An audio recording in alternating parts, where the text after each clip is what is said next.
सबसे अहम चीज़ है इस्तिकामत। जो भी अमल किया जाए उसे मुदावमत और हमेशगी के साथ किया जाए।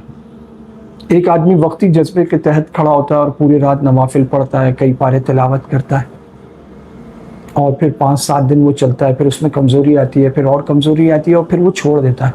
उसके मुकाबले में एक वो शख्स है जो सिर्फ तहज्जुद में उठता है लेकिन पाबंदी से उठता है। अगरचे वो 15 मिनट के लिए उठता है, वज़ू करता है और खड़ा होकर 4 रकात 2-2 करके तहज्जुद पढ़ लेता है। तो ये जो सिर्फ 15 मिनट उठता है लेकिन इसमें दवाम है, इस्तिकामत है, हमेशगी है, उस शख्स से कहीं अफसल व बरतर है जो पूरी रात नफिल पढ़ता रहा लेकिन चंद दिन बाद उसने छोड़ दिया। और यही वो बात है जो आप सल्लल्लाहु अलैहि वसल्लम ने फरमाई, इन्ना अहब्बल अमाली इलल्लाहि अदवमुहा व इन क़ल्ला।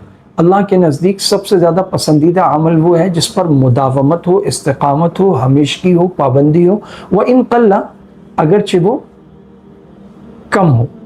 इसी रिवायत में फिर अल्फाज हैं कि हज़रत आयशा रज़ी अल्लाह ताला अन्हा जो इस रिवायत की रावियाँ हैं, तो उनका भी यही मामूल था कि अगर वो किसी नेक अमल को शुरू फरमाती थी तो फिर उस पर मुदावमत और हमेशगी फरमाती थी, तसलसल के साथ उस पर अमल फरमाती थी। आक़ा दो जहां का इरशाद और उम्मुल मोमिनीन सैयदा आयशा as-सिद्दीक़ा रज़ियल्लाहु ताला अन्हा का ये अमल हमारे लिए मशअले राह है कि हम ज़िंदगी में नेक अमल जो भी शुरू करें फिर कोशिश करें कि उस पर इस्तिकामत हो, पाबंदी हो, मुदावमत हो, फिर वो छूटने ना पाए।